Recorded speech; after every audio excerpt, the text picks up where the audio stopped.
എനിക്ക് തോന്നുന്ന ഈ ഒരു ആക്രമണം കഴിഞ്ഞതിന് ശേഷമാണെന്ന് തോന്നുന്നു ഇവരെല്ലാവരും ഇതൊരു മതേതര കേരളത്തിന് അപമാനമായി, അടിയായി എന്നൊക്കെ പറഞ്ഞ് തിരിച്ച് വീണ്ടും അത് പിന്നെ ആദ്യം വിവാദം ഉണ്ടായപ്പോൾ ഈ പ്രതിഷേധക്കാരുടെ കൂടെയാണ് എല്ലാവരും നിന്നത്.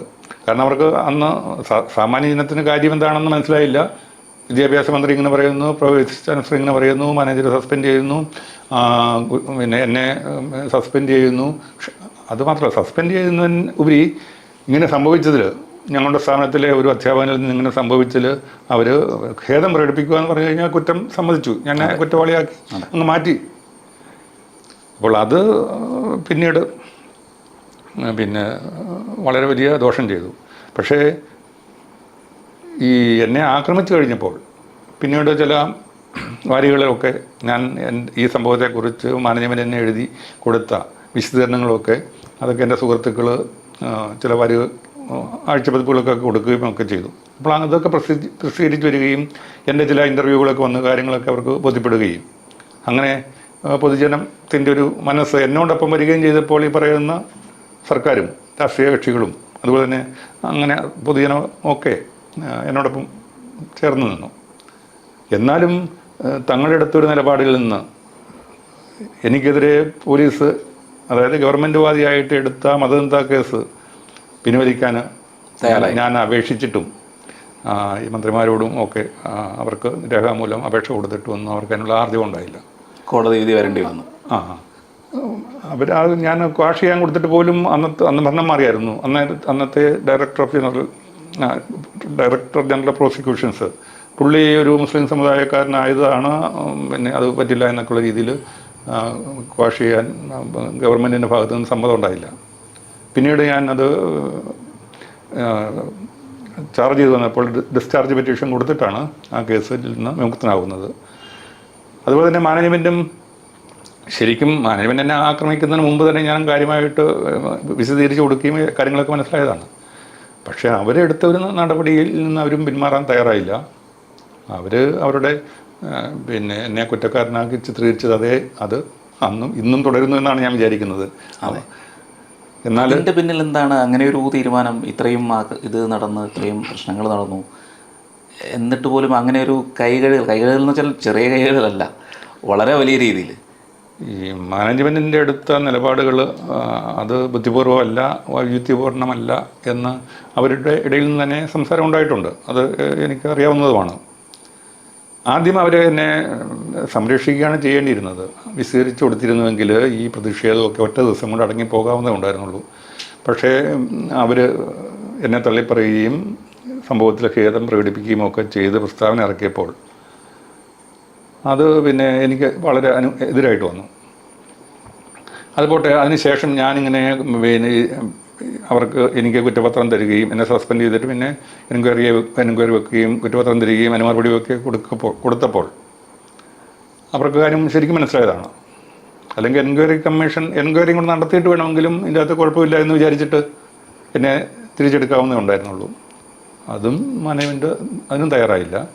അവരെടുത്ത നിലപാടിൽ തന്നെ അവർ ഉറച്ചു നിൽക്കുകയാണ്. തെറ്റിപ്പോയി എന്ന് സമ്മതിക്കാൻ അല്ലെങ്കിൽ വിട്ടുവീഴ്ച ചെയ്യാൻ ഇവരുള്ള ഒരു വിശാല ഹൃദയത്വം ഇവർക്കില്ലാതെ പോകുന്നു എന്നുള്ളതാണ് ഞാൻ മനസ്സിലാക്കുന്നത്. പിന്നീടാണെങ്കിൽ എന്നെ ആക്രമിച്ചതിന് ശേഷം തിരിച്ചെടുത്താൽ ആരും ഒരു പരിഭവം പറയുമെന്ന് എനിക്ക് വിചാരിക്കുന്നില്ല. ഈ പറയുന്ന പോപ്പുലർ ഫ്രണ്ടുകാരോ അല്ലെങ്കിൽ എന്നെ കൈവെട്ടിയ ആ സമുദായത്തിലുള്ളവരോ ആ തീവ്രവാദ ഗ്രൂപ്പിലുള്ളവരോ ആരും ആ സമയത്ത് എന്നെ തിരിച്ചെടുത്താൽ അതിനൊരു എതിര് പറയും എന്ന് ഞാൻ വിചാരിക്കുന്നില്ല.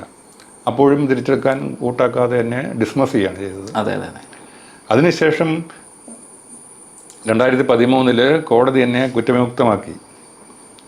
അപ്പോൾ നമ്മുടെ രാജ്യത്തെ ഒരു പിന്നെ സാധാരണക്കാരൻ്റെ അവസാനത്തെ ആശ്രയമാണ് കോടതി എന്ന് പറയുന്നത്. ഇങ്ങനെ സഭ കുറ്റക്കാരനാക്കി, ഗവൺമെൻറ് കുറ്റക്കാരനാക്കി, അങ്ങനെയൊക്കെ ഉള്ള എന്നെ കോടതി അവസാനം കുറ്റവിമുക്തനാക്കുകയാണ് ചെയ്യുന്നത്. ആ സമയത്തും എന്നെ തിരിച്ചെടുത്ത് സഭയുടെയും എൻ്റെയും ഒക്കെ പ്രശ്നങ്ങൾ തീർക്കാവുന്നതേ ഉണ്ടായിരുന്നുള്ളൂ. സർക്കാർ പോയില്ല, അതിന് അപ്പീൽ പോയില്ല. ആ കുറ്റവിമുക്തമാക്കിയ വിധിക്ക് എതിരെ അപ്പീൽ പോയില്ല. പക്ഷേ അതിന് സ്റ്റേ വാങ്ങിക്കാനും വേണ്ടിയിട്ട് അതായത് ആ വിധി ഇവർക്ക് എതിരായിട്ട് വരാതിരിക്കാൻ വേണ്ടിയിട്ട്, എന്നെ പിരിച്ചുവിട്ട നടപടിയെ അത് ഒരു തരത്തിലും ബാധിക്കാതിരിക്കാൻ വേണ്ടിയിട്ട് സ്റ്റേ വാങ്ങിക്കാൻ വേണ്ടിയിട്ടാണ് അതിന് അപ്പീൽ പോകുന്നത്. അതാണ് അതിൻ്റെ നിയമപരമായിട്ടുള്ള ഒരു അടിസ്ഥാനം. അതാണ്. അങ്ങനെ പോവുകയും അതുമാത്രമല്ല, അങ്ങനെ പോവുകയും എന്നെ തിരിച്ചെടുക്കാമെന്ന് പൊതുവായിട്ടും എന്നോട് വ്യക്തിപരമായിട്ടും പറഞ്ഞ് കബളിപ്പിക്കുകയും ചെയ്തു എന്നുള്ളതാണ്. അങ്ങനെ നീട്ടിക്കൊണ്ട് പോയിട്ട് അവസാനം ആണ് ഈ പറയുന്ന തിരിച്ചെടുക്കില്ല, കേസിൻ്റെ വഴിക്ക് പോകട്ടെ എന്ന് പറയുന്നത്. അപ്പോൾ ഒരിക്കലും ഈ പറയുന്ന ആദ്യഘട്ടത്തിൽ ഈ പറയുന്ന കോടതി എന്നെ കുറ്റമുക്തമാക്കി ആ വിധി പകർപ്പ് അപ്പലേറ്റ് ട്രിബ്യൂണലിൽ ഞാൻ കൊടുത്തിരിക്കുന്ന കേസിനോടൊപ്പം ചേർത്ത് കൊടുക്കാതിരിക്കാൻ വേണ്ടിയിട്ട് അവർ മനഃപൂർവ്വം എന്നെ കബളിപ്പിക്കുകയായിരുന്നു. അങ്ങനെ ഒരു അടവ് എന്നോട് എടുത്തത് ഞാൻ ഒരിക്കലും അങ്ങനെ ചെയ്യും.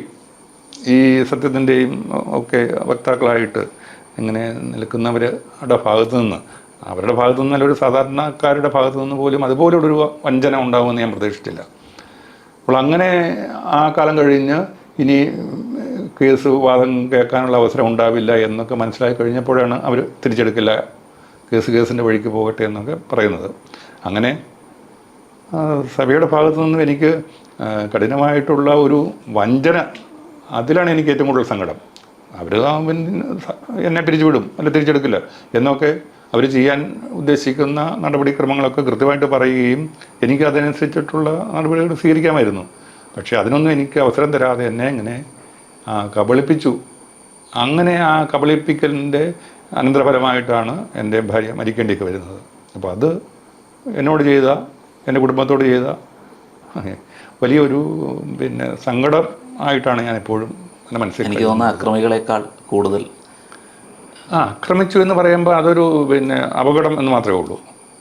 നമുക്ക് ഒരു വാഹനമൊക്കെ ഓടിക്കുന്ന ആളാണല്ലോ നമ്മളെല്ലാവരും, ഞാൻ ഓടിക്കുന്നുണ്ട്. അപ്പോൾ ഒരു വാഹനാപകടത്തിൽ ഒക്കെ ഇതിനേക്കാൾ എത്രയോ വലിയ പരിക്കുകൾ പറ്റാം, ചിലപ്പോൾ മരിച്ചു തന്നെ പോകാം. അപ്പോൾ ഇതിനെ സംബന്ധിച്ചും ഞാൻ ഈ ശാരീരികമായിട്ടേറ്റ മുറിവുകളൊക്കെ അതൊക്കെ ഞാനൊരു അപകടം എന്ന നിലയിലേ കാണുന്നുള്ളൂ.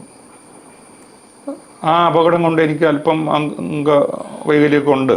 ഇപ്പം വലത് കൈയെ സംബന്ധിച്ചും ഇടത് കൈയെ സംബന്ധിച്ചും ഒക്കെ ഉള്ള പരിമിതികളുണ്ട് എന്നല്ലാതെ എൻ്റെ ജീവിതത്തിൽ നിന്നും അങ്ങനെ അത് മാറ്റിമറിക്കുന്നൊന്നുമില്ല. പക്ഷേ ഇതിനേക്കാൾ ചെറിയ അപകടത്തിൽപ്പെട്ടിട്ട് ഇതിനേക്കാൾ വലിയ അംഗവൈകല്യം വന്ന് നടക്കാൻ പറ്റാത്തവരും കിടക്കുന്നവരും ഒക്കെ ഉണ്ടായിട്ടുണ്ടല്ലോ. അപ്പോൾ അങ്ങനെയൊക്കെ അതൊക്കെ വിചാരിച്ച് നമുക്ക് സമാധാനപ്പെടാം.